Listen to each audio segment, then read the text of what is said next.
For a long while, the mountain was silent. No hammer rang in the deep halls, no voice disturbed the ancient stone, and beneath the roots of Erebor, something forgotten waited in darkness. Greetings, my friends. I am Professor Aldrich, and tonight we descend below the lonely mountain, where lost names were buried and old fires never truly died. Some doors in Middle-earth are sealed not to keep enemies out, but to keep memory itself from returning. Come closer now, and listen carefully to the tale of the second son of Durin. The wind howled around the high terraces of Erebor as winter settled over the lonely mountain, carrying with it the bitter smell of snow and distant pine forests from the north. Great clouds rolled above the stone peaks like dark war banners, and the torches along the outer halls of the kingdom burned low beneath the cold. Deep inside the mountain, however, the furnaces still roared with tireless fire. Hammers rang against anvils through the night, chains rattled through the forges, and the voices of dwarves echoed endlessly beneath the carved vaults of stone. The kingdom prospered once more after long years of ruin and war, yet in the deepest chambers beneath the old foundations, there were places even the miners no longer entered willingly. Borin, son of Farin, walked through the lower smithing halls with heavy boots, striking sparks from the black stone floor. He was broad even for a dwarf, with a dark beard braided in iron rings and thick scars across his knuckles from years spent both in battle and labor. 2 young guards hurried after him carrying lanterns, though Borin paid them little attention as he descended toward the excavation tunnels beneath the western vaults. The smell of wet earth had spread through the lower halls for 3 days now, and rumors moved faster through Erebor than smoke through chimney shafts.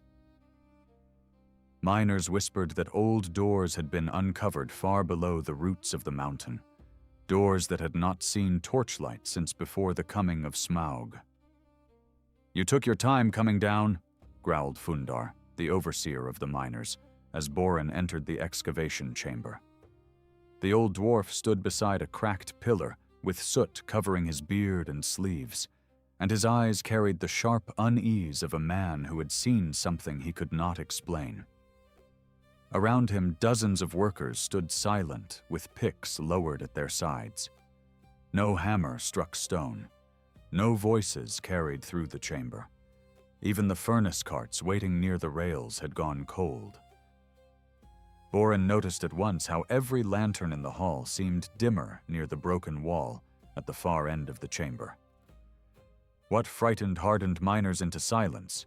Borin asked, though he already sensed the answer lay beyond ordinary fear. He stepped closer while the workers parted before him without a word. The wall had collapsed inward into darkness, revealing an ancient passage hidden behind the foundations of Erebor itself. The stonework beyond was smooth and black, untouched by the tools of later ages, and strange runes glimmered faintly beneath centuries of dust. Borin crouched beside the opening and brushed the grime aside with one gloved hand. The symbols beneath his fingers were older than the kingdom above them. Fundar lowered his voice until it became little more than a whisper beneath the crackling torches. "Those markings were carved before Thrain I came to Erebor," he said. "I'd swear it by my beard." Several miners muttered uneasy prayers at the words. One younger worker made the sign against evil with trembling fingers, glancing nervously into the darkness beyond the breach. Borin felt a cold knot settle behind his ribs because he knew Fundar was no fool, given to tales meant for ale halls and winter feasts. A low sound drifted from inside the hidden corridor then, soft as distant thunder beneath the earth. Every miner stiffened. One lantern-bearer dropped his light entirely, and the flame shattered against the stone floor with a burst of oil and sparks. Borin turned sharply toward the passage while his hand moved instinctively to the axe at his belt. The sound came again, not thunder this time, but the groan of old chains moving somewhere deep below the mountain. Slow, heavy, ancient. It echoed through the stone like the breathing of something asleep beneath layers of forgotten years. No one volunteered to enter the passage. Borin understood why. The corridor ahead did not feel abandoned in the ordinary sense. It felt sealed away on purpose. He took a lantern from one of the guards and stepped toward the opening while the others exchanged uncertain looks behind him. "Stay here," he ordered without turning. "If I do not return within the hour, seal the breach and inform the king." Fundar started to protest, but Borin raised one hand sharply. That was not a request. The hidden corridor swallowed the lantern light almost immediately.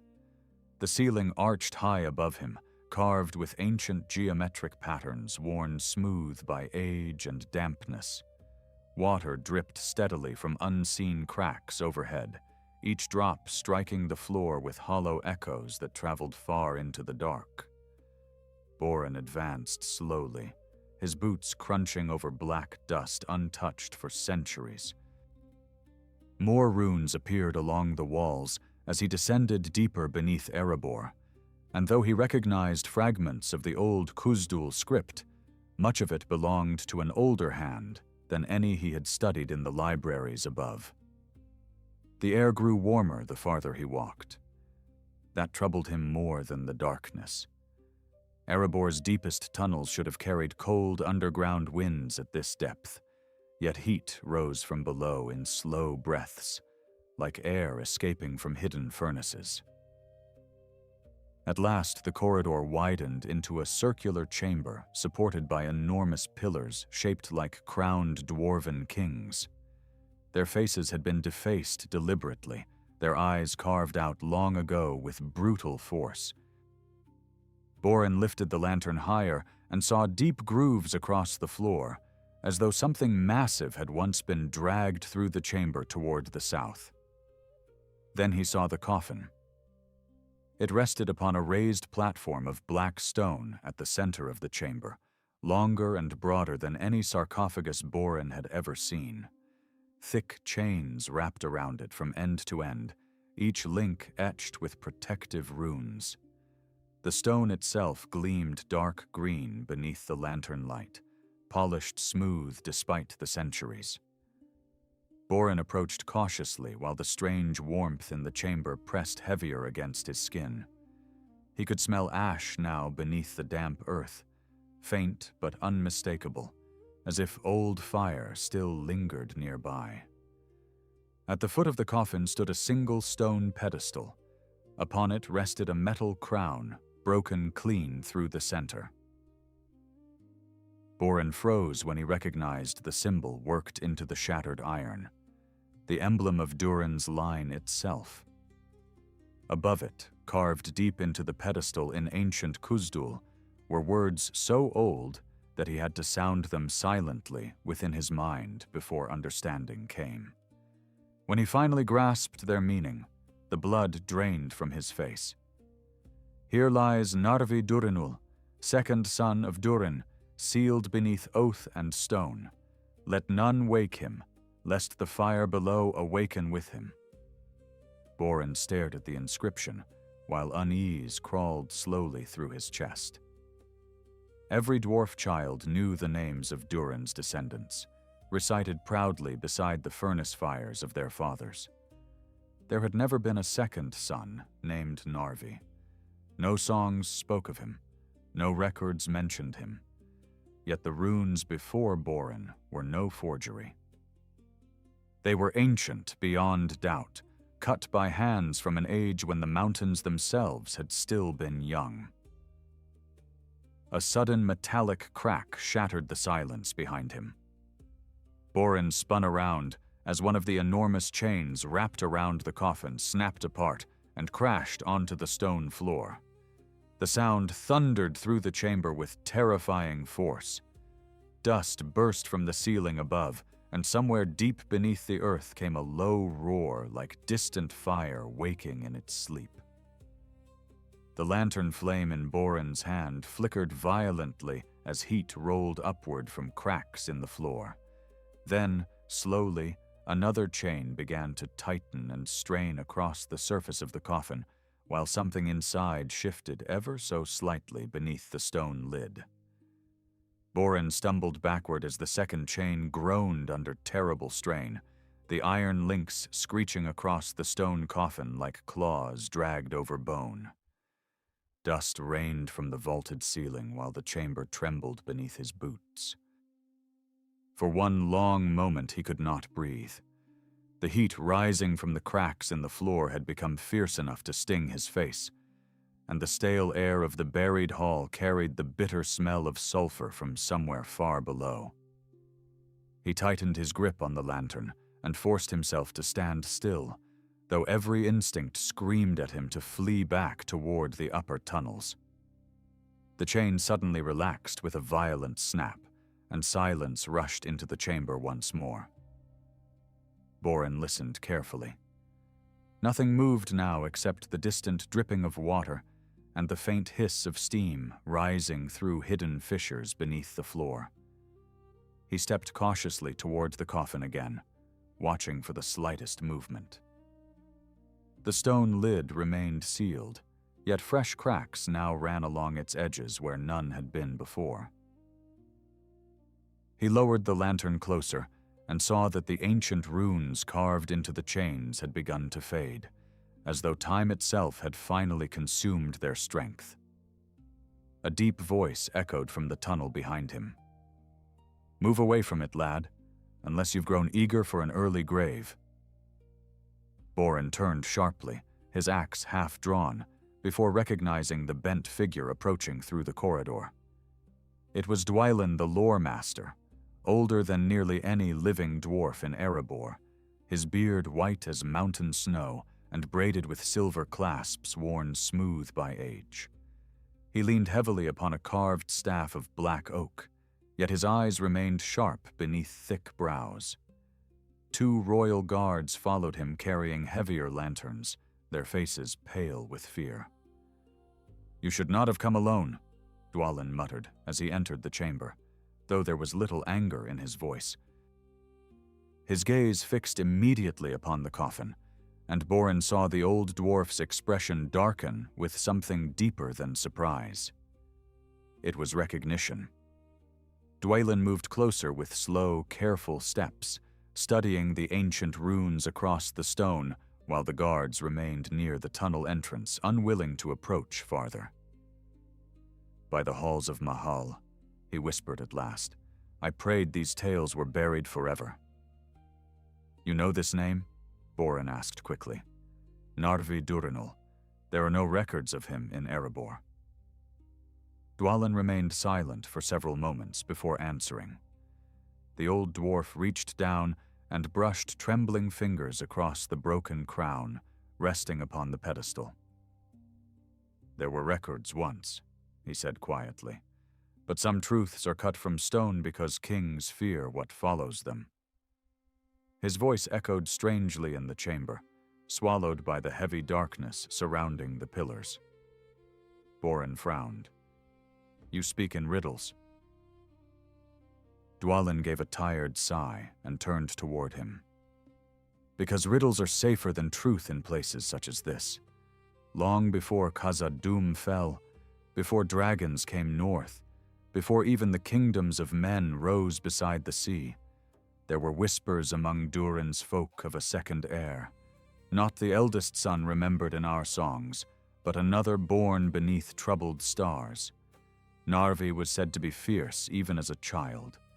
Proud, clever, hungry for glory beyond the halls granted to him." The old lore master paused, his eyes drifting toward the sealed coffin. He led warriors deep beneath the mountains during the Elder Days, seeking hidden fire chambers spoken of in legends from the First Age.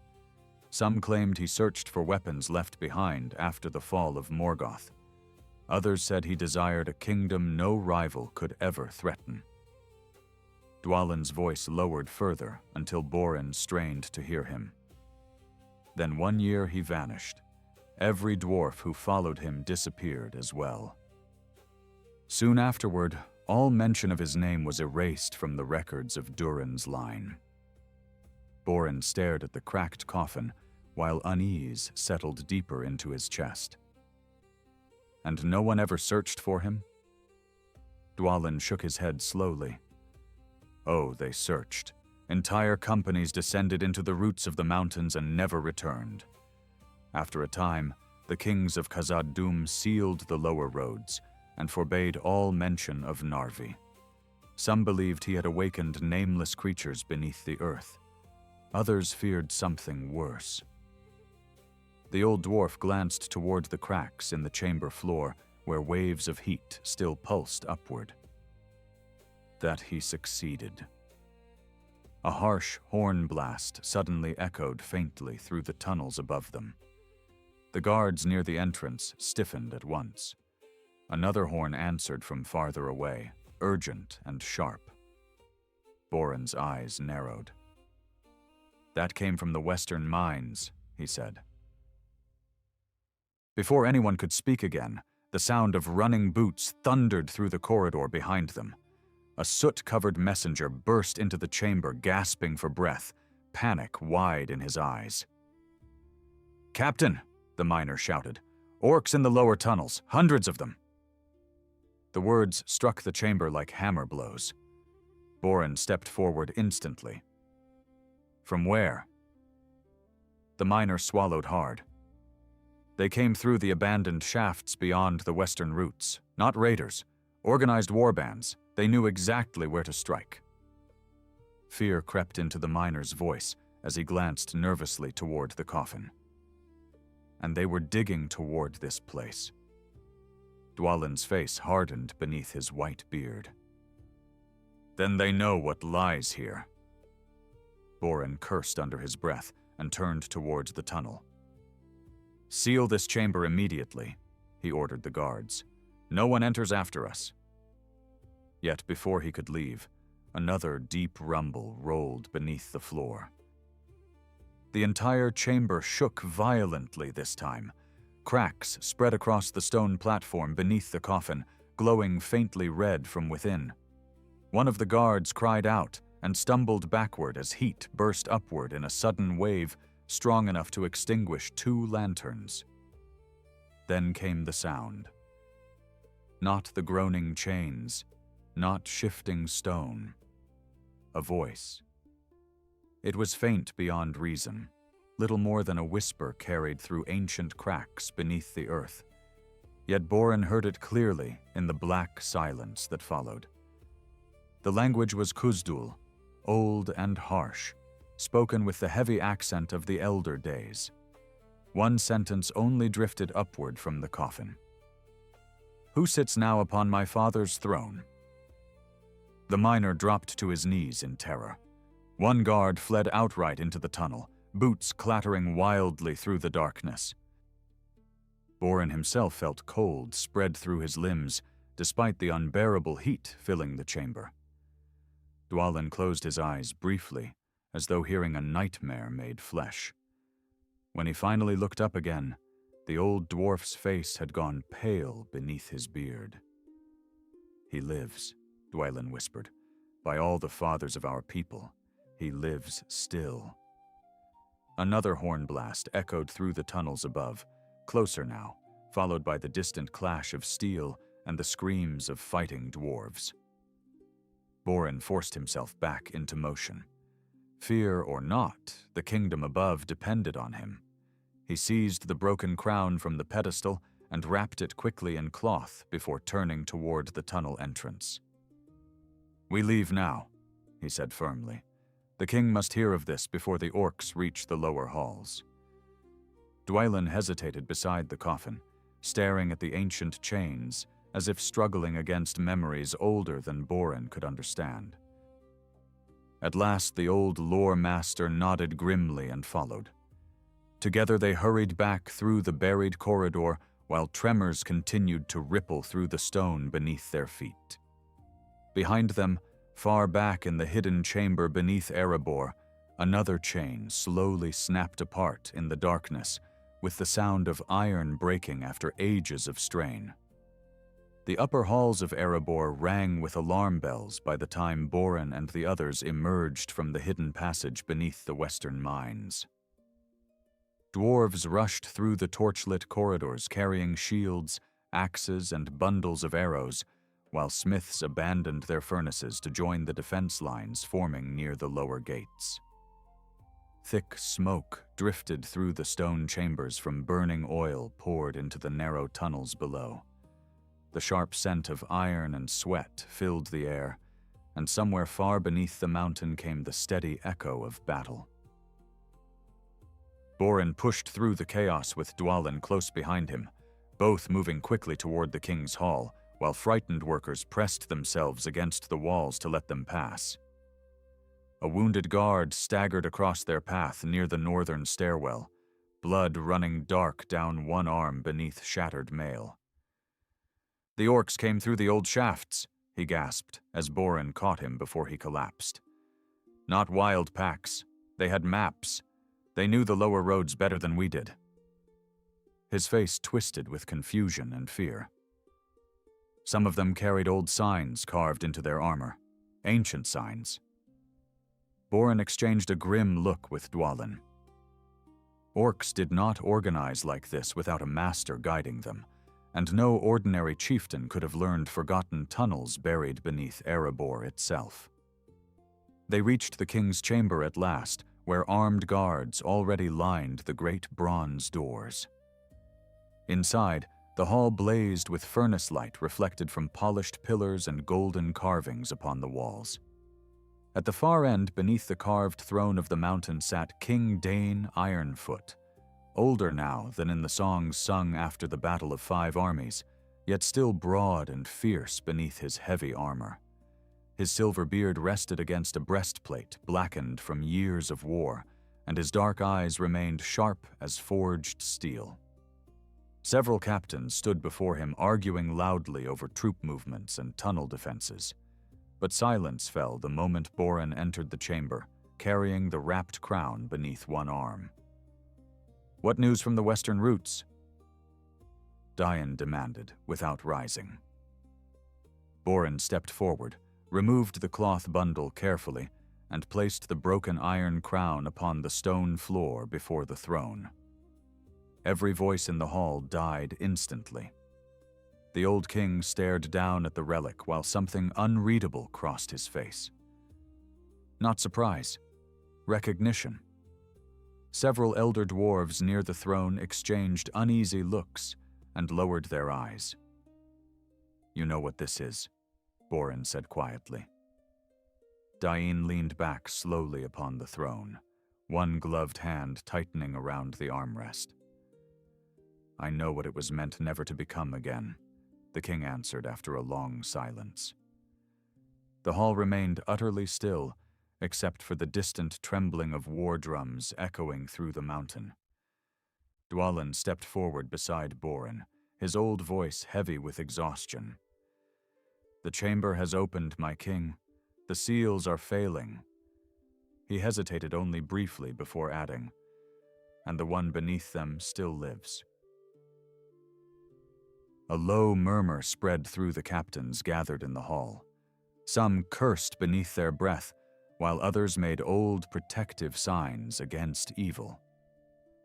Durin rose from the throne at last with slow, deliberate movement, and the gold chains upon his armor rattled softly in the silence.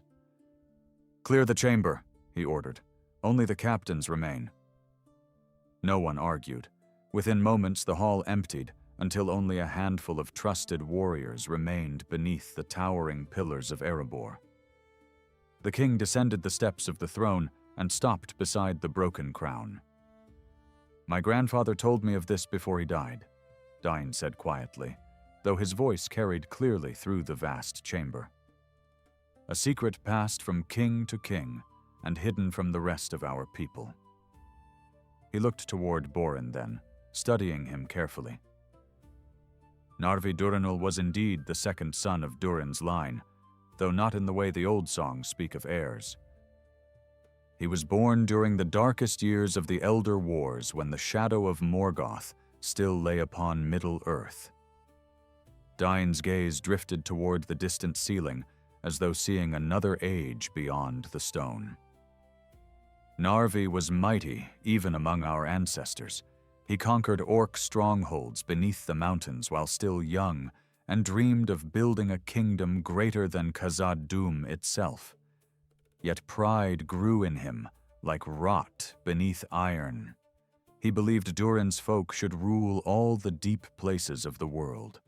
When rumors reached him of ancient fires buried beneath the roots of the mountains, he led his followers into the dark, seeking power no dwarf was meant to wield. Dwalin spoke grimly beside the king. He found more than power. Dain nodded once. A forge of the elder days hidden beneath the world, built before the fall of Angband. There he uncovered relics forged during the wars against Morgoth himself. The king's face hardened. One among them was called the Heart of Flame, a black stone capable of stirring the fires sleeping beneath the mountains. With it, entire kingdoms could be buried beneath molten earth. The hall fell silent again, except for the crackling torches. Borin felt the weight of the words settle heavily inside him. What happened then? He asked. Dain looked down at the broken crown.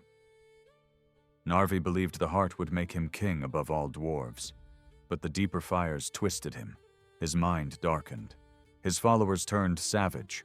Entire halls beneath Khazad-dûm were abandoned because creatures awakened from the roots below. The king's voice lowered.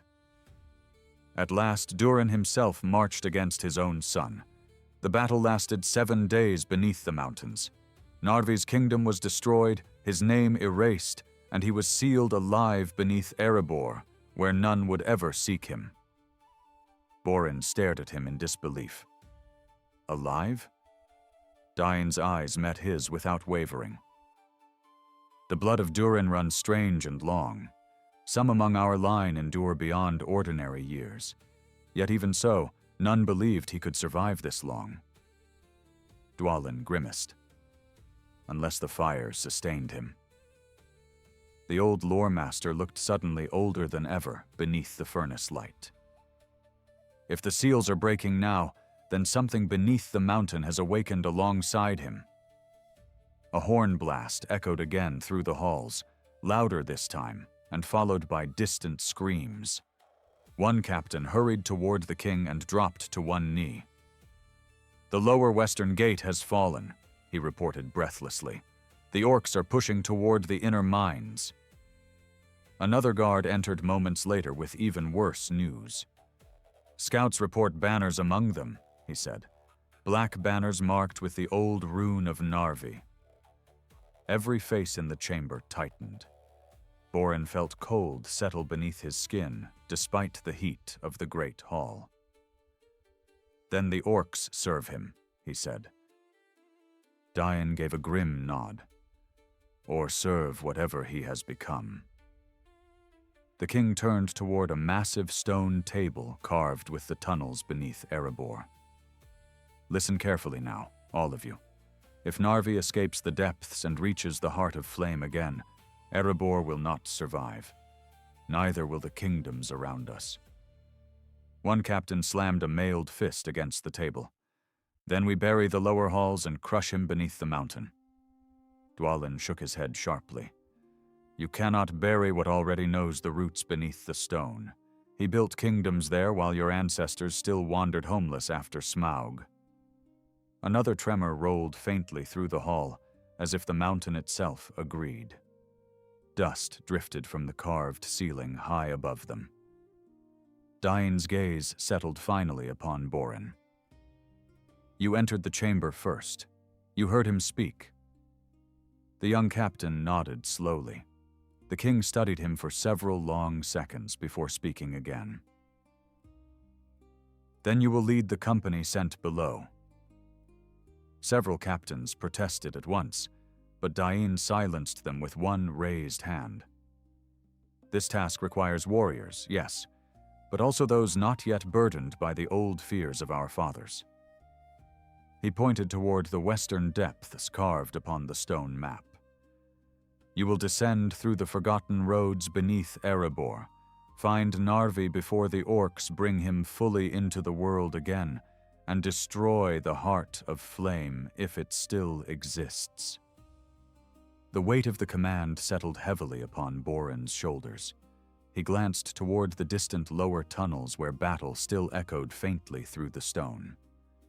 Somewhere beneath those ancient roots waited a prince erased from history and fires older than kingdoms.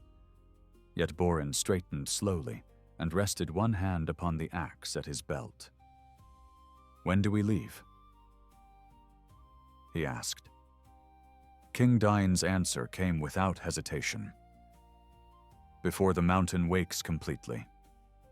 The company departed before dawn, beneath a sky buried in storm clouds, though no sunlight reached the roads they followed beneath Erebor.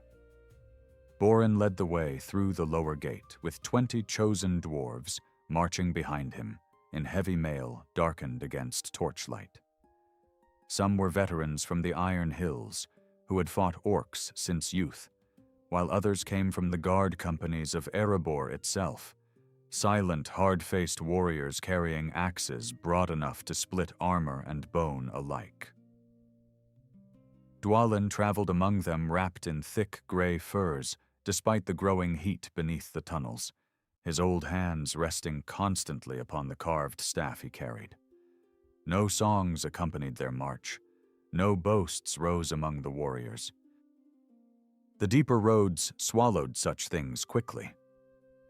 The lower passages beyond the western mines had once belonged to forgotten workshops, abandoned generations earlier after cave-ins and fire damage. Broken rails crossed the floors like rusted scars, and enormous gears lay half-buried beneath dust, where ancient machines had collapsed long ago. The smell of damp stone mixed uneasily with smoke drifting upward from distant fighting near Erebor's gates.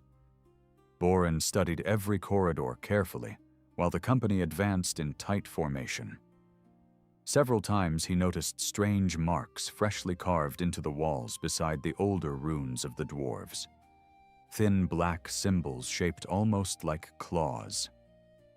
One of the Iron Hills warriors spat onto the floor after noticing them. "Orc markings," he muttered. "Trail signs." Borin crouched beside one symbol and ran thick fingers across the stone. The carving was recent. Fresh dust still clung around its edges. "Not trail signs," Dwalin corrected quietly behind him. "Warnings." The old lore master leaned closer to the mark, and the torchlight revealed sudden unease in his pale eyes.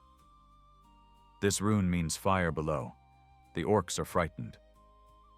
Several warriors exchanged dark looks at that. Orcs feared little except stronger masters and things buried deep beneath the earth.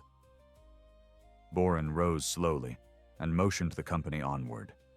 The tunnels ahead narrowed sharply before descending in steep spirals older than Erebor itself. Ancient support pillars lined the path, each carved with weathered faces of kings whose names no living dwarf remembered. In many places, claw marks scarred the stone, deep gouges that looked too large to have come from orc weapons. Borin found himself glancing often into the dark spaces beyond the torchlight, where the tunnels widened into unseen chambers. By the second day beneath the mountain, the air had changed completely. The cold underground winds were gone.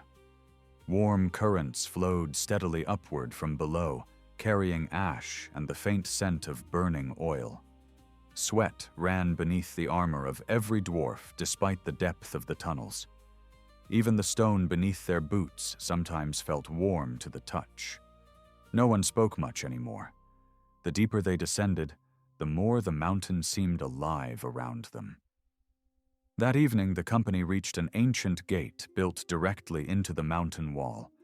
Massive black doors towered before them, covered in silver runes tarnished by age and heat. Half the gate had collapsed inward centuries earlier, leaving only a jagged opening large enough for a wagon to pass through sideways. Borin approached cautiously, while several warriors raised shields around him. Beyond the broken entrance stretched a vast underground hall, lit faintly by distant red glow.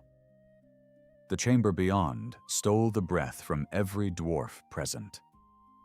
An entire buried city spread beneath the mountain roots, its towers and bridges carved directly into enormous caverns, larger than any hall in Erebor. Stone stairways wound around black pillars disappearing into shadows high above, while shattered statues lay scattered across wide plazas coated in ash. Great chains thicker than tree trunks hung from the ceiling, vanishing into darkness overhead. Everywhere Borin looked, he saw signs of violent ruin. Burned homes, collapsed bridges.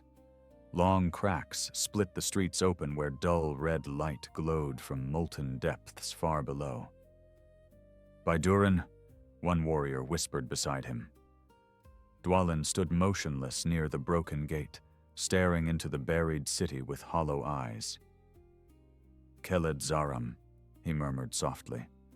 "The hidden kingdom." Borin looked toward him sharply. This was Narvi's realm? The old lore master nodded without taking his eyes from the ruins. Built in secret beneath the mountains while Khazad Dûm still flourished above, few even knew it existed. The company descended carefully through the silent streets, while torchlight flickered across broken stone. No bodies remained here despite the destruction. That unsettled Borin more than ruins themselves. Entire halls stood abandoned exactly as they had been left centuries ago. Rusted tools still lay upon forge tables. Cracked cups rested beside cold hearths. In one shattered home, Borin even saw tiny stone toys scattered across the floor where children must once have played before disaster struck the city. A sudden clatter echoed somewhere ahead. Every warrior froze instantly. Borin raised one hand sharply while the company formed a defensive line among the ruined pillars. The sound came again from a collapsed bridge crossing one of the deeper streets below them. Loose stones shifted. Something moved in the darkness beneath the archways. Then a figure crawled slowly into the red glow rising from the cracks in the earth. It was a dwarf, or what had once been one. Its beard hung in filthy gray knots nearly reaching the floor, and scraps of ancient armor clung to its thin body like rusted scales. The creature's skin looked pale and stretched tightly across sharp bones, yet its eyes burned bright amber in the darkness. It sniffed the air like an animal before suddenly locking its gaze upon Borin's company. A horrible grin spread across broken teeth. More shapes appeared behind it. Dozens. They emerged silently from ruined doorways and dark tunnels, thin, twisted dwarves carrying jagged weapons forged from black metal. Some wore fragments of ancient mail, bearing the symbol of Durin's house beneath layers of ash and grime. Others had claws of iron fixed directly onto their hands. None blinked. None spoke. They only stared hungrily from the shadows, while low growling sounds echoed between the ruined buildings. "Back," Borin ordered quietly, as warriors tightened their shield wall. Dwalin's face had gone pale beneath his beard. "The Fire-Eaten," he whispered. "I thought they had all perished." One of the creatures suddenly let out a piercing cry that echoed wildly across the buried city. Instantly, the others answered. Then they charged. The ruined streets exploded into chaos. Twisted dwarves hurled themselves against the shield wall, snarling like starving beasts, while axes crashed against black iron claws. Borin split the first attacker across the chest with one brutal swing, yet another leapt over the body immediately after. The creatures moved with terrifying speed, scrambling across walls and pillars like cave animals. One Iron Hills warrior vanished beneath 3 of them before Borin could reach him, their claws tearing through mail links with savage force. Dwalin slammed his staff against the stone and shouted ancient words in Kuzdul. Several of the creatures recoiled instantly, shrieking as though burned by the sound itself. "They still remember," the old lore master cried out. "The blood of Durin remains in them somewhere." But his voice barely carried through the violence erupting across the plaza. Borin fought toward the center of the street, while the company slowly gave ground beneath the relentless assault. His axe rose and fell through torchlight and ash, each strike echoing through the buried city like hammer blows in forgotten halls. Yet more of the creatures kept appearing from the darkness beyond the ruins.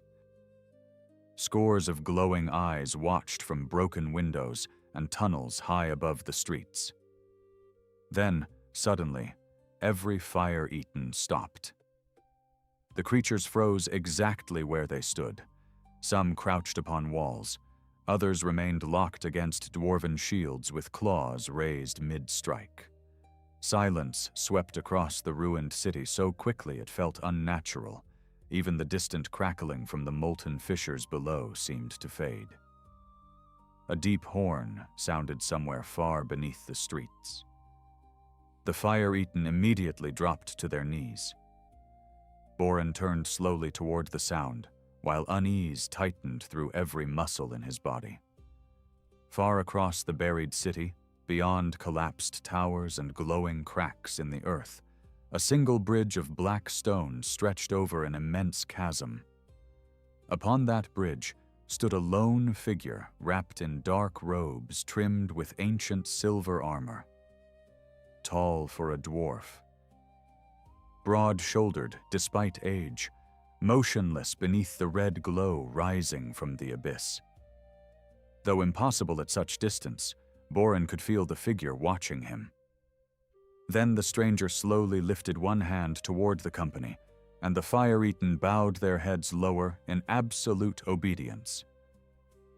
"The blood returns," a deep voice echoed across the buried city.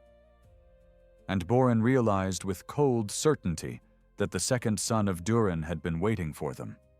The figure upon the black bridge remained motionless, while the red glow from the chasm below flickered across ancient silver armor. Borin tightened his grip upon his axe, though every instinct warned him that charging across the ruined city would be madness.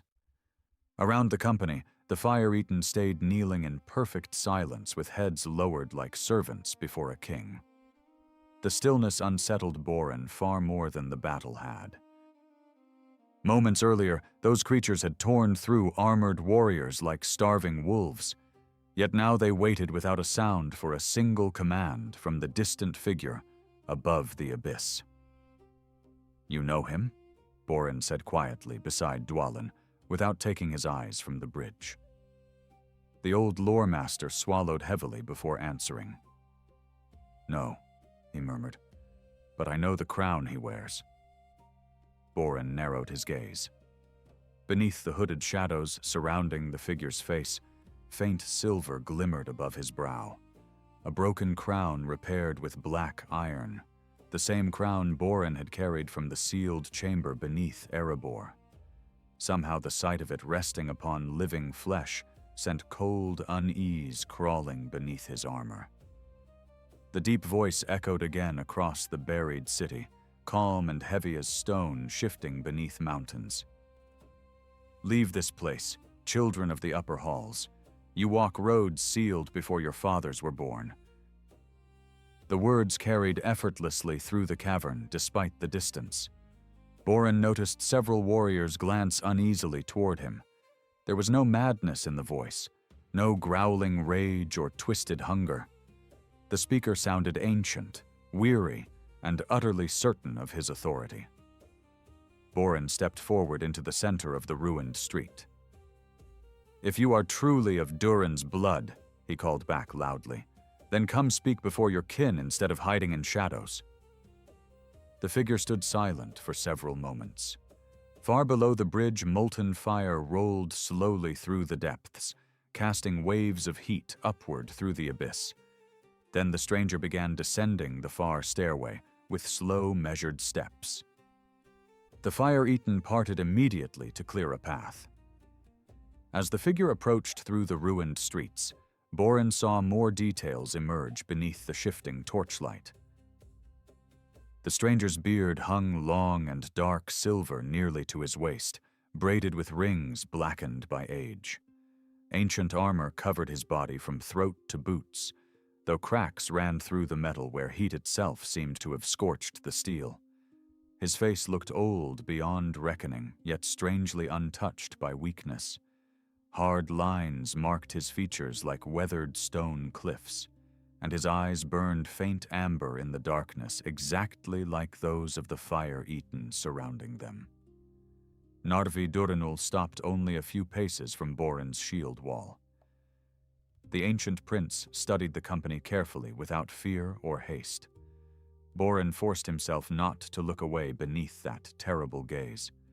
It felt as though the old dwarf saw through flesh and armor directly into memory itself.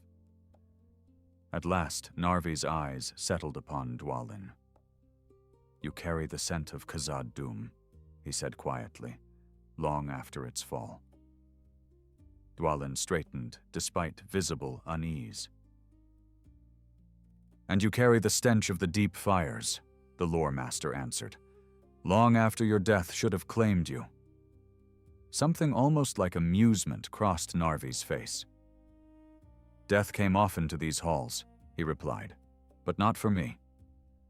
He turned slowly toward the ruined city surrounding them, while his voice echoed softly between the broken towers. "My father sealed us here believing the fires would consume all beneath the mountain. Yet we endured, while kingdoms above crumbled into dust. Khazad Dûm fell. Erebor burned beneath dragons. Still my halls remained." Borin noticed movement among the fire-eaten then. They watched Narvi not with fear, but devotion. Some even stared at him with something close to reverence. "You call this enduring?" Borin demanded. He pointed toward the kneeling creatures surrounding them. "Your people have become beasts." The ancient prince's face darkened slightly, though anger never fully reached his voice. "They adapted," he answered. "The deep places changed them, as deep places change all living things. Yet they remained loyal when the kingdoms above forgot us." Dwalin stepped forward cautiously. "You were not forgotten," he said. "Your name was buried because of what you awakened." Narvi's gaze shifted back toward him, colder now. "I awakened strength," he replied. "I sought power enough to protect our people forever." He spread one armored hand toward the vast ruins around them. "Do you know what waited beneath these mountains in the elder days, lore master? Dragons sleeping in hidden chambers, nameless things crawling below stone roots, fires older than the sun itself. The dwarves above feared them. I sought to master them." "And failed," Borin said sharply. Silence settled over the street. The fire-eaten slowly lifted their heads as though sensing danger in the air. Narvi regarded Borin carefully for several long moments before speaking again. "What is your name?" he asked. "Borin, son of Farin," Borin answered. "Captain of Erebor." The ancient prince nodded faintly. "You have your father's stubborn eyes, and your mother's temper." Borin felt his stomach tighten instantly. "You knew my family?" Narvi's expression became unreadable beneath the red glow. "I knew many families before the upper kingdoms learned to fear the dark." Dwalin stepped quickly between them then, gripping his staff tightly. "Enough games," the old lore master snapped. "Why send orcs against Erebor?" Narvi's gaze hardened at once. Because the mountain has awakened, he answered plainly. The seals beneath the roots are breaking. Fires move below us once more. He looked toward the distant chasm where molten light pulsed through the abyss. The heart of flame stirs again after centuries of silence. If it fully wakes, every kingdom beneath these mountains will burn. Borin frowned. Then help us destroy it. At those words, something dangerous flashed behind Narvi's eyes. Destroy it, he repeated softly. You understand nothing. The ancient prince took one slow step closer, while heat rolled from the cracks beneath the street around him. The heart is not merely a weapon. It is a forge of living fire from the Elder World.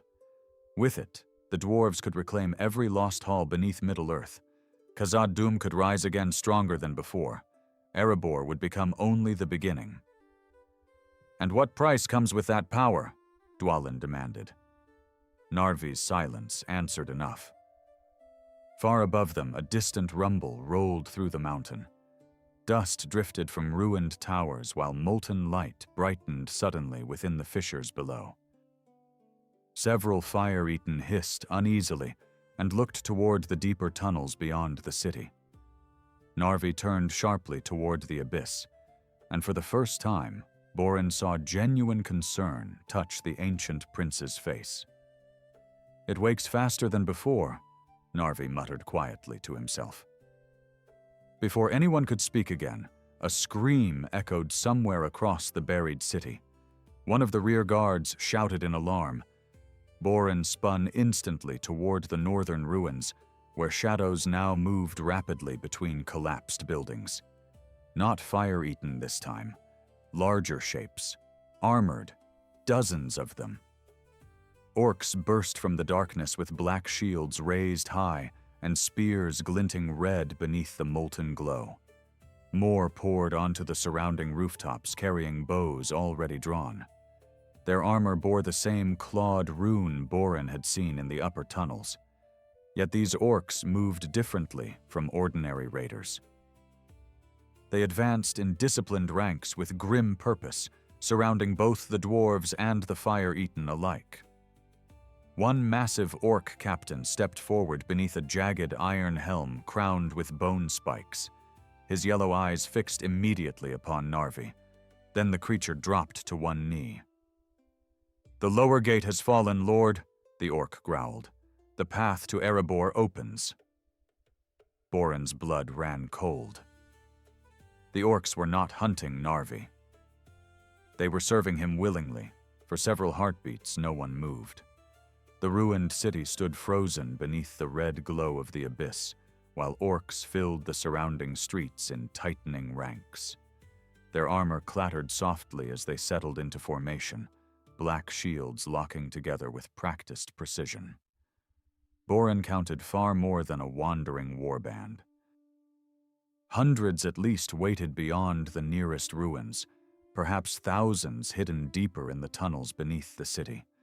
The realization settled like lead inside his chest. Erebor had not uncovered an ancient tomb beneath the mountain. It had uncovered an army. Narvi stared coldly at the kneeling orc captain. "You were ordered to hold the western tunnels," the ancient prince said quietly. The orc lowered his head further. "The upper halls resisted harder than expected, Lord. Many of the mountain folk still fight." Something dangerous flickered behind Narvi's amber eyes then, though his voice remained calm. "And so you abandoned your post to crawl before me with excuses?" The captain stiffened visibly. Around the streets nearby, several orc warriors shifted uneasily without lifting their eyes. Borin watched carefully. There was fear in the orcs, but not the mindless terror lesser creatures felt toward a tyrant. This was obedience forged through long years beneath harsh command. Dwalin stepped closer beside Borin and whispered low enough for only him to hear. "He has ruled this place a very long time." Borin gave the faintest nod while keeping his axe ready. Every instinct told him the company stood balanced upon the edge of disaster. Narvi descended another step toward the orc captain. "Did I not teach you," he said softly, "that failure in these halls carries consequence?" The orc tried to answer, but suddenly the ancient prince seized him by the throat with one armored hand and lifted him entirely from the ground. The surrounding orcs recoiled instantly, while the Fire-Eaten remained perfectly still. Borin heard several of his own warriors mutter curses beneath their breath as heat flared visibly around Narvi's gauntlet. The orc captain screamed once before flames burst from inside his armor. The creature burned with horrifying speed. Fire poured through the cracks of the iron plates as if the heat came from within flesh rather than without.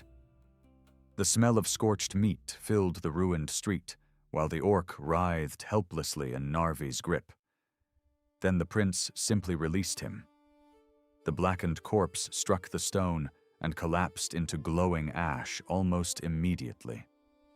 Silence followed except for the crackling embers drifting across the plaza. Narvi turned slowly back toward Borin's company, as though nothing unusual had occurred. "The deep fires demand discipline," he said calmly. "Without it, all beneath the mountain descends into chaos." Borin forced himself to hold the prince's gaze, despite the horror twisting in his stomach. "You speak of discipline while marching orc armies against your own blood," he answered harshly. Narvi's expression hardened slightly. "My blood abandoned me first." The ancient prince looked upward toward unseen heights beyond the cavern roof. "When my father sealed these halls, he condemned not only me, but every soul loyal to my banner. Children starved in darkness while the upper kingdoms sang victory songs. Entire clans were erased from memory because they followed me." His voice remained steady, yet beneath it Borin heard bitterness buried deeper than stone roots. "Tell me, Captain of Erebor, what loyalty does a forgotten king owe to those who buried him alive?" Before Borin could answer, Dwalin stepped forward heavily upon his staff. "Your father feared what you had become," the old lore master said. "The fires twisted you even then." Narvi's eyes narrowed. The fires revealed truth. He pointed toward the molten fissures glowing through the ruined streets. "Everything beneath Middle-earth lives upon buried flame. Mountains rise from it. Kingdoms are forged by it. Yet the dwarves above became weak, traders, miners, servants to kings of men." Disgust darkened his voice. "I would have restored our people to greatness. And instead you created this," Borin said, gesturing toward the Fire-Eaten surrounding them. For the first time, uncertainty crossed Narvi's face. The ancient prince looked slowly across the kneeling creatures filling the streets. Some stared back at him with glowing eyes full of devotion, while others twitched restlessly like starving cave beasts struggling against old instincts. Borin noticed one creature tearing strips of flesh from a dead orc nearby without seeming aware of it. Narvi's expression tightened briefly before hardening once more. "They survived," he said at last. "That is enough." Oh, a distant roar suddenly echoed through the mountain. The sound rolled beneath the streets like thunder trapped underground, deep enough to shake the stone beneath every boot in the plaza. Molten light flared violently from the cracks across the city, while several ruined towers groaned ominously overhead. Orcs shouted in alarm. The Fire-Eaten hissed and covered their ears. Even Narvi turned sharply toward the great abyss behind him. Another roar followed. This one closer. Borin felt it vibrate through his chest armor. Not the cry of any beast he recognized. It sounded vast beyond reason, ancient and furious, like mountains grinding together beneath the earth. Dwalin's face drained of color. It cannot be, the old lore master whispered.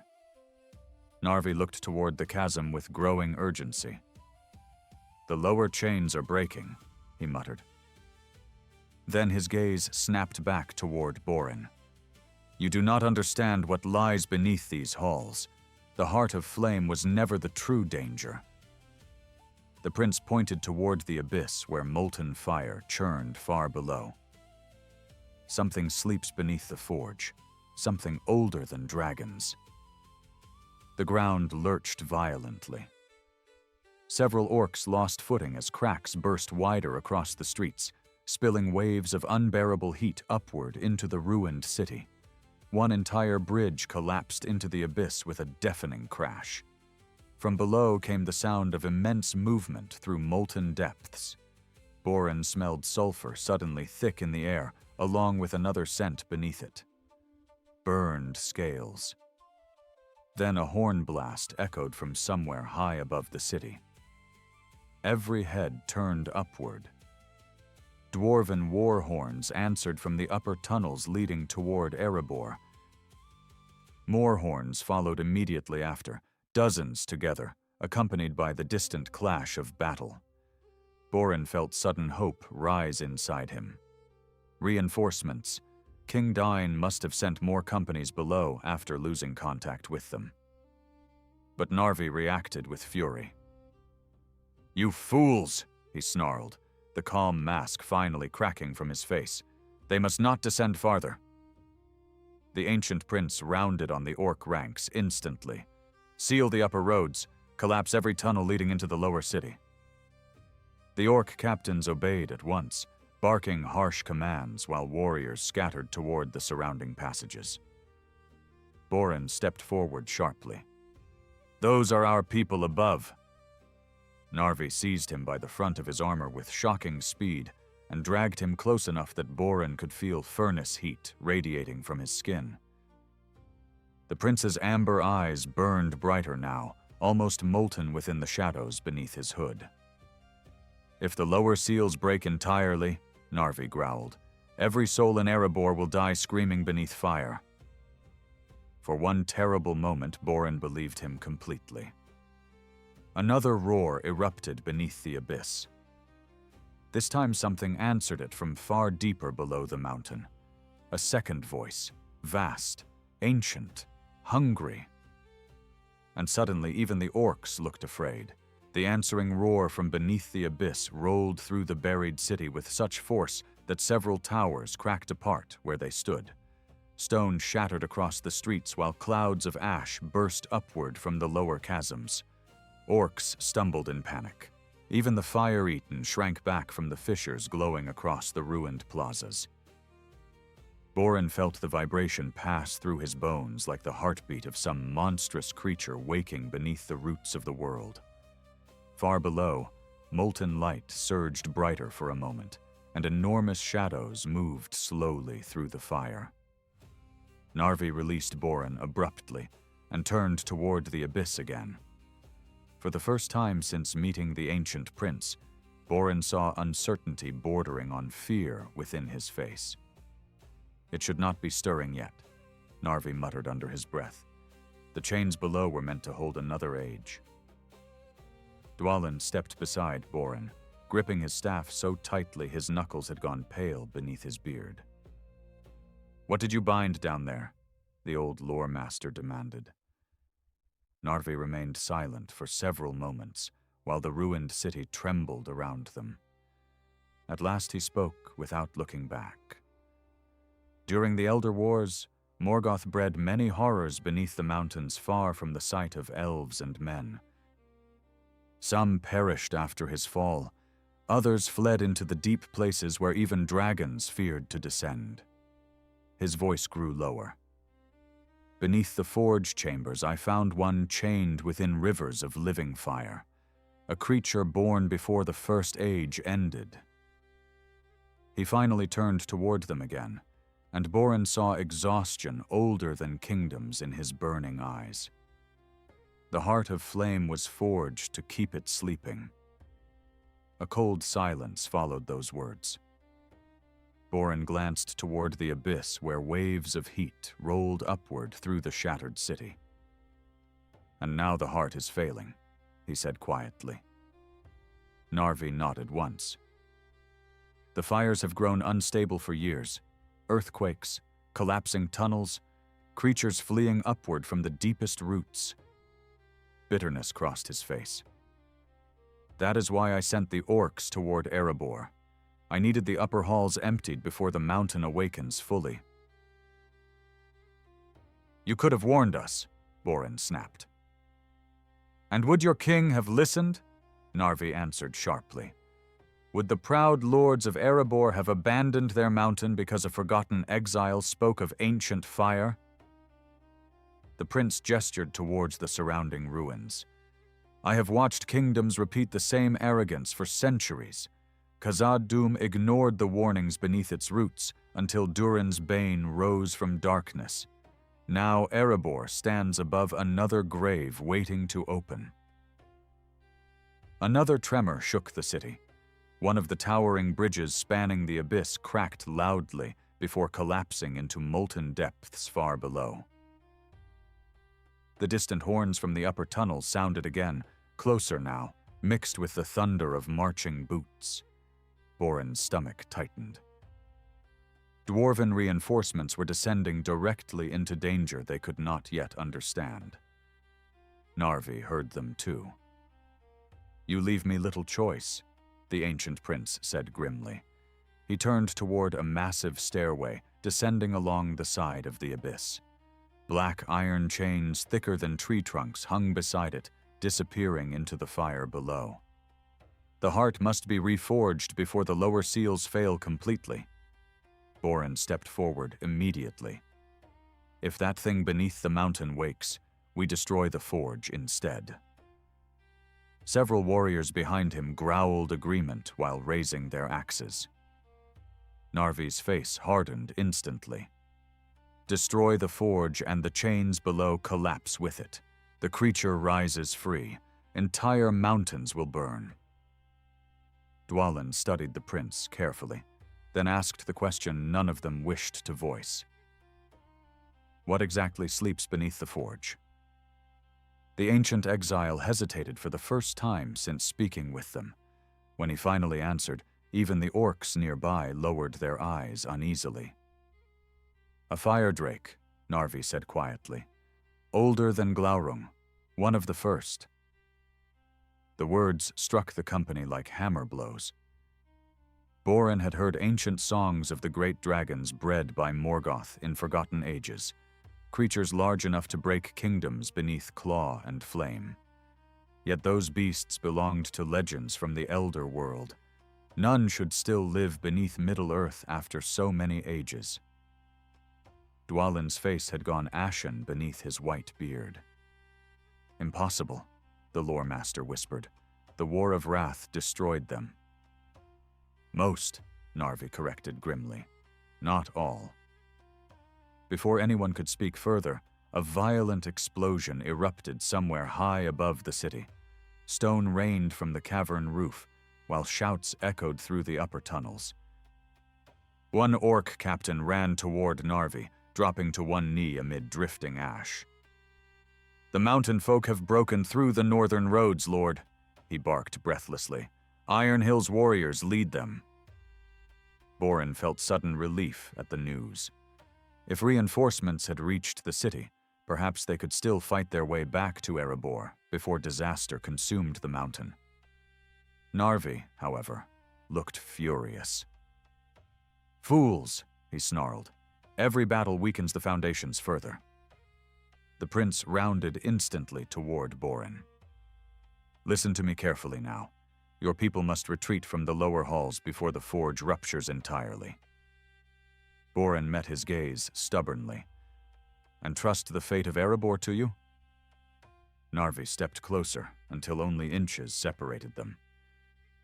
"You think me your enemy because your kings buried my name," he said quietly. "But I have spent centuries holding shut a door that should never open again." For a moment, Borin saw no madness in the prince's eyes, only exhaustion. Endless, bitter exhaustion carried across lifetimes beneath the mountain. Then screaming erupted from the northern streets. Every head snapped toward the sound. A wave of orcs came running through the ruined city in blind panic, many throwing aside weapons entirely. Behind them, something enormous moved through the darkness between the shattered towers. Borin heard stone grinding beneath colossal weight. One fleeing orc vanished suddenly into the shadows above the street before crashing back down in pieces across the pavement. The fire-eaten hissed and scattered. A gigantic shape emerged slowly between the ruined buildings. It crawled upon 6 massive limbs covered in black armored scales that glistened like wet volcanic stone beneath the molten glow. Its body stretched longer than a great hall, with rows of jagged spines rising along its back. Yet its head resembled neither dragon nor beast Borin recognized. Too wide, too flat. Its mouth opened sideways across its skull, revealing layers of pale, inward-curving teeth dripping molten saliva onto the streets below. The creature's eyeless face turned slowly toward the gathered dwarves. Heat rolled from its body in suffocating waves. One terrified orc screamed and tried to flee past it. The monster struck instantly. A single hooked limb punched through the orc's chest and lifted him screaming into the air before dragging the body into its jaws. Bones snapped loudly between crushing teeth, while burning blood splashed across the stones. Durin staggered backward in horror. "Nameless things," he whispered. "The old tales were true." Even Narvi looked shaken. The creature let out a deep, clicking roar that echoed across the ruined city, while more shadows moved behind it in the darkness between the towers. Borin realized with cold dread that the thing was not alone. Then the ancient prince shouted a single command in harsh Kuzdul. Every orc and fire-eaten warrior immediately formed ranks around him as the monsters advanced through the streets. Narvi drew a massive black-bladed axe from beneath his cloak and turned toward Borin one final time. "Choose now, Captain of Erebor," he said grimly. "Fight beside me, or die beneath the mountain." The monstrous creature advanced through the ruined streets with terrifying slowness, each movement of its massive limbs sending tremors through the stone beneath the city. Molten saliva hissed where it struck the ground, eating black scars into the ancient pavement. Behind it, more shapes stirred within the darkness between the broken towers, enormous bodies scraping against stone as they crawled closer through the buried ruins. Orcs who moments earlier had marched proudly beneath Narvi's banners now trembled openly behind locked shields. Several fire-eaten crouched low against the walls, hissing like frightened cave animals. Borin tightened his grip upon his axe, while his warriors gathered around him in grim silence. The choice before him tasted bitter as ash. Everything in him rejected standing beside orcs and the forgotten prince who had led them against Erebor. Yet the creatures emerging from the deep places beneath the city were something older and far worse than any enemy he had faced. Durin leaned close beside him, his old voice barely audible beneath the grinding roars echoing through the streets. "If those things reach the upper halls," he whispered, "the mountain will become another Moria." Another shadow emerged behind the first monster. This second creature crawled across the side of a shattered tower with horrifying ease despite its size. Its body looked almost insect-like beneath layers of volcanic scales, yet great burning sacs pulsed beneath the armor plates along its throat and belly. Orange light flickered inside those translucent membranes like trapped furnace fire. Borin suddenly understood why even orcs feared the deep places below the forge. These were not beasts meant for the surface world. They belonged to forgotten nightmares buried beneath mountains since the Elder Days. Narvi raised his black axe toward the advancing horrors. "Shield walls!" he roared in a voice that thundered across the city. Instantly, orc captains barked commands while warriors locked shields across the broken streets. The Fire-Eaten moved among them without hesitation, forming jagged ranks armed with hooked spears and black iron claws. Borin stared at the sight in disbelief. Orcs and twisted remnants of dwarves standing together beneath the banners of a lost prince from the First Age. The entire buried city felt like a fever dream, dredged from the darkest roots of history. "You still have time to retreat," Narvi said without looking toward Borin. "Take your company and flee upward if you wish." The prince stepped forward toward the forming battle line, while heat shimmered visibly around his armor. "But if these creatures break through us, there will be nowhere left to run." Borin glanced toward the northern tunnels where the horns of Erebor still echoed faintly through the mountain. Somewhere above, more dwarven warriors descended unaware of what waited below. At last, Borin cursed beneath his breath and lifted his axe. "Form ranks beside the left flank," he ordered his company. Several warriors hesitated visibly at the command. One Iron Hills veteran spat onto the stone and growled, "Never thought I'd die fighting shoulder to shoulder with orcs." Borin's eyes remained fixed upon the advancing monsters. "Then make certain you don't." The first creature struck moments later. It crashed into the orc shield wall like a collapsing tower, smashing armored warriors aside with monstrous force. Shields splintered instantly beneath hooked limbs thicker than tree trunks. Orcs screamed as the beast tore through the front ranks, scattering bodies across the street. Then Narvi met it head-on. The ancient prince leapt onto the creature's armored forelimb with impossible speed for one so old, and drove his black axe deep into the volcanic scales along its neck. Fire exploded from the wound. The monster shrieked, a deafening metallic scream that rattled the ruined towers overhead. Molten blood sprayed across the plaza, while Narvi clung to the creature's back, hacking downward again and again with brutal precision. Borin had no time to watch further. The second creature slammed into the left flank directly before his own company, scattering Fire-Eaten beneath its claws. "Axes high!" Borin roared. The dwarves met the beast with disciplined fury. Heavy axes crashed against burning scales while shields locked tightly against the creature's snapping jaws. Borin drove forward through the front rank and buried his weapon into one glowing membrane beneath the monster's throat. The sack ruptured instantly in a burst of blazing liquid. The creature recoiled violently, smashing through pillars and ruined walls as burning fluid splashed across the street around it. "It bleeds fire!" one warrior shouted in horror while leaping clear of the molten spray.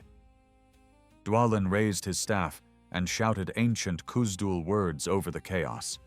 Several nearby Fire-Eaten suddenly surged forward at his command, as though the old language still held power over whatever remained of their buried minds. They climbed directly onto the creature's body, clawing at its eyes and joints, while orc spearmen drove black iron pikes upward beneath its armored belly. Borin realized with astonishment that despite their savage appearance, the Fire-Eaten still fought with remnants of old dwarven discipline buried deep beneath the corruption. The battle spread wildly through the buried city. More nameless creatures emerged from the darkness between the towers, while orcs and dwarves fought desperately side by side beneath falling ash and molten rain. Bridges collapsed into the abyss as the mountain trembled harder with every passing moment. Borin lost all sense of time amid the violence. He hacked through burning flesh beside warriors he would once have slain without hesitation. Orcs died screaming beside Erebor captains while Fire-Eaten dragged wounded dwarves from collapsing ruins. And through it all, Narvi fought like something forged from the deep fires themselves. The ancient prince moved across the battlefield wrapped in waves of heat, his black axe splitting through scales no ordinary weapons could pierce.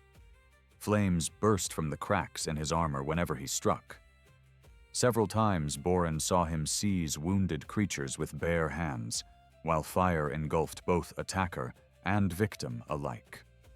Yet with every use of that terrible power, more cracks spread visibly across Narvi's armor and skin. Molten light flickered beneath his flesh now, as though the fires sustaining him were consuming him from within. Then the roar came again, not from the nameless creatures this time. The entire buried city fell silent for one terrible heartbeat as an ancient bellow rolled upward from beneath the abyss. The sound dwarfed everything before it. Towers shattered instantly from the force alone. Every creature in the plaza froze. Orcs dropped weapons and fled blindly toward the tunnels. Even the nameless horrors recoiled from the edge of the great chasm. Molten fire erupted upward through the abyss in a colossal column. Something immense moved within it. Borin stumbled backward, shielding his face from the unbearable heat as the creature slowly rose through the flames below. At first he saw only scales vast as fortress gates, then enormous claws gripping the stone walls of the abyss. Finally, a head emerged through the fire, larger than entire houses, crowned with black horns twisted like mountain roots. A dragon. Its eyes opened slowly within the inferno beneath the city, glowing white-hot like forge furnaces. Smoke poured from between colossal teeth, while ancient chains wrapped around its body strained and snapped one by one. Borin felt terror unlike anything he had ever known seize his entire soul. This was no beast from songs sung in warm halls. This was a living remnant from the elder darkness of the world itself. The dragon turned its burning gaze upward toward the ruined city. And Narvi whispered in horror beside Borin, "The final chain has broken."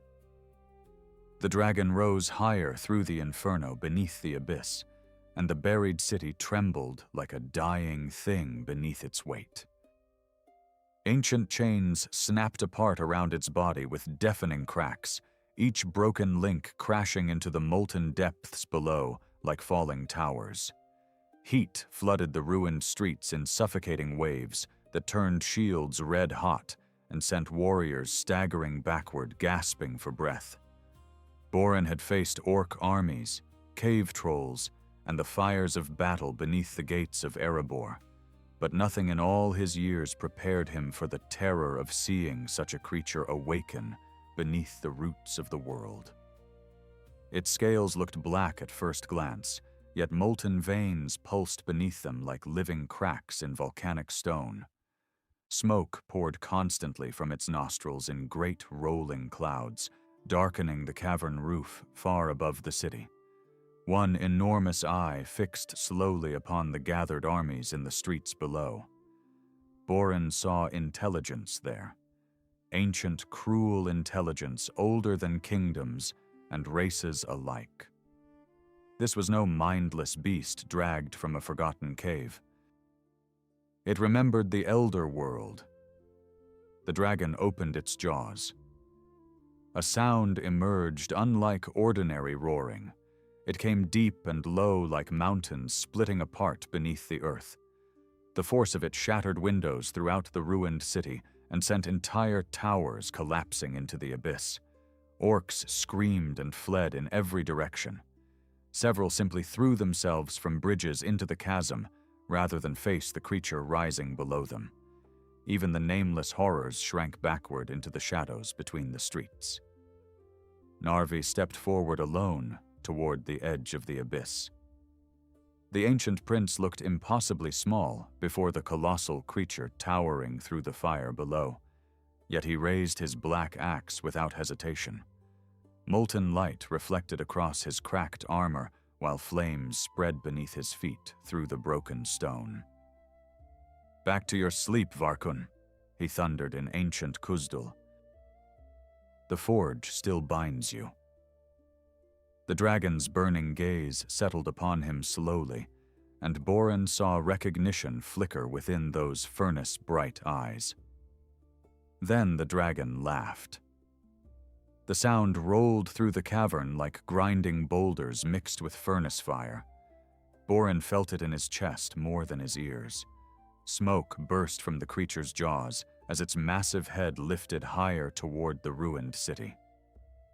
"Little king beneath stone," the dragon rumbled in a voice terrible beyond reason. "You kept your vigil long." Every word sent tremors through the streets. Ancient pillars cracked apart simply from the force of the creature speaking. Narvi planted his axe against the stone. "You will not pass beyond these halls," he declared. The dragon's vast eyes narrowed slightly. "You are dying already," it replied. "I smell the fire eating your bones." Borin looked sharply toward the prince then. In the shifting molten light, he could now see glowing fractures spreading beneath Narvi's skin and beard like cracks inside cooling metal. The heart of flame had sustained him for centuries, but the power consuming the mountain was consuming him as well. Dwalin staggered beside Borin, gripping his staff tightly. "The forge chamber," the old lore master rasped. "If the heart is destroyed, the abyss may collapse again." Borin looked toward the enormous stairway winding downward beside the chasm. Far below, beneath the dragon's rising body, he could barely glimpse a circular platform suspended over rivers of molten fire. At its center burned something dark red and blindingly bright all at once. The heart of flame. Narvi heard Dwalin's words. "No," the prince growled sharply without turning. "Destroy the heart, and the mountain tears itself apart." Another violent tremor shook the city as if to prove him right. Entire streets collapsed into fire below, while bridges snapped apart overhead. Borin realized there was no safe choice left. If the heart remained, the dragon would eventually rise free. If the forge was destroyed, Erebor itself might collapse into burning ruin. The dragon surged upward suddenly. One colossal claw slammed onto the edge of the abyss, crushing towers beneath its weight, while molten rock exploded across the plaza.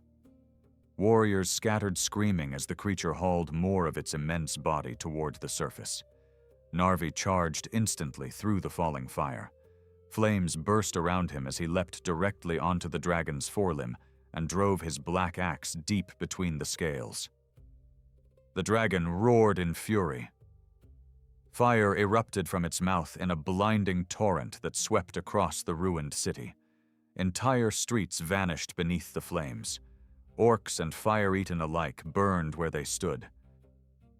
Borin threw himself behind a collapsed pillar as heat rolled over the plaza, hot enough to blister exposed skin instantly. Several dwarven warriors beside him screamed as their armor glowed red from the blast. Yet Narvi still clung to the dragon.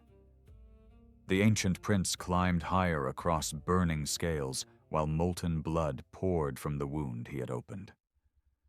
Borin watched in stunned disbelief as Narvi drove his axe again and again into the creature's neck while flames engulfed them both.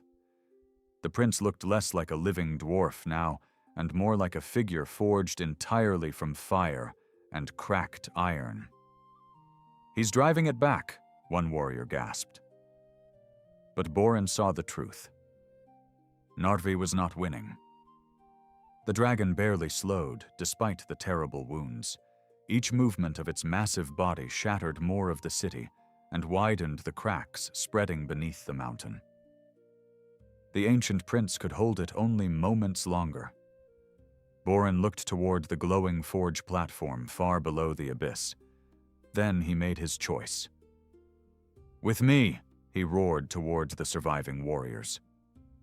Before anyone could protest, Borin sprinted toward the stairway descending beside the chasm. Dwalin shouted after him, but the young captain never slowed. Several Erebor warriors followed immediately, while molten debris crashed around them from the battle raging above.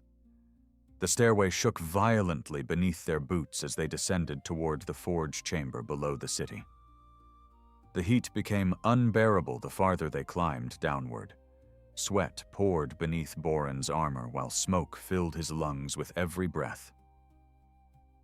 At last they reached the final platform, suspended directly above rivers of molten stone.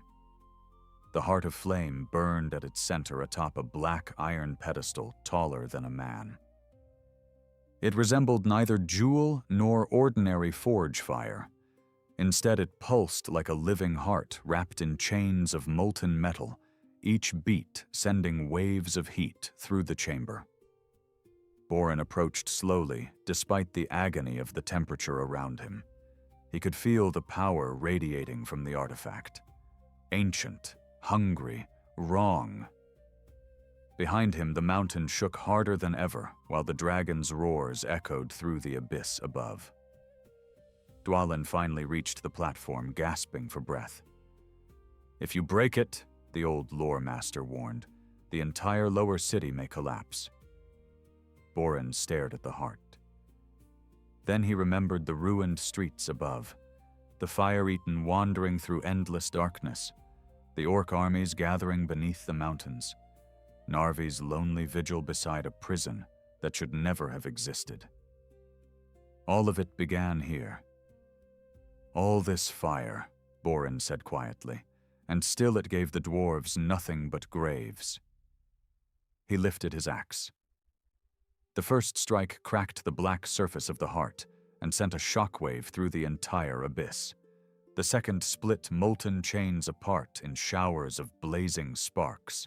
The third shattered the heart of flame completely. The world exploded. A deafening roar burst upward through the mountain as rivers of fire erupted across the forge chamber. The stairways collapsed instantly behind them while the abyss itself began to cave inward. Above, the dragon screamed with such fury that Borin nearly lost consciousness from the sound alone. Entire sections of the buried city broke apart and plunged into molten darkness. Then came Narvi's voice through the chaos. "Run!" Borin looked upward one final time. Far above the collapsing city, the ancient prince stood upon the dragon's neck, wrapped entirely in living fire. Cracks of molten light consumed his body from within, while he drove his black axe deep into the creature's skull. For one brief moment, Borin saw peace upon Narvi's face at last. Not triumph, not madness, relief. Then prince and dragon vanished together into the collapsing abyss beneath the mountain. The surviving dwarves fled upward through crumbling tunnels, while fire and stone devoured the hidden kingdom below them. Entire roads collapsed behind the company as they climbed desperately toward Erebor. When at last they burst from the western mines into the upper halls of the lonely mountain, the ground still shook beneath every step. Great cracks split sections of the lower city, and smoke poured upward through broken stone across Erebor itself. Yet the mountain endured. Days later, after the fires beneath the roots finally quieted, King Dain ordered the deepest tunnels sealed forever beneath iron and stone. No songs were sung for Narvi Durinul in the great halls afterward. No statues carved in his honor. But his name was restored at last to the records of Durin's line, not as a hero nor a king, but as a warning written beside the oldest histories of the dwarves. For beneath every mountain, no matter how rich or proud its halls may seem, there are always deeper fires waiting in darkness. Ну що ж, друзі, зараз трошечки живої зйомки. Я намагаюся, маю аїшним аватаром і цими всіми відосами, різним цим всім, що я використовую для створення своїх відео. Максимально, знаєте, щоб вас погрузити в Середзем'я. Але ось автор, от я виглядаю так, хто мене ще не знає, хто додивляється до кінця історії, вони вже знають. Хочу сказати кілька думок по сьогоднішньому відео. Дивіться, ми завжди думаємо, що історія – це щось тверде, ніби висічене в камені. Але насправді її постійно переписують страх, сором, гордість і бажання вижити. Іноді людину забувають не тому, що вона була неважливою, а навпаки, тому що її вже неможливо було пояснити простими словами.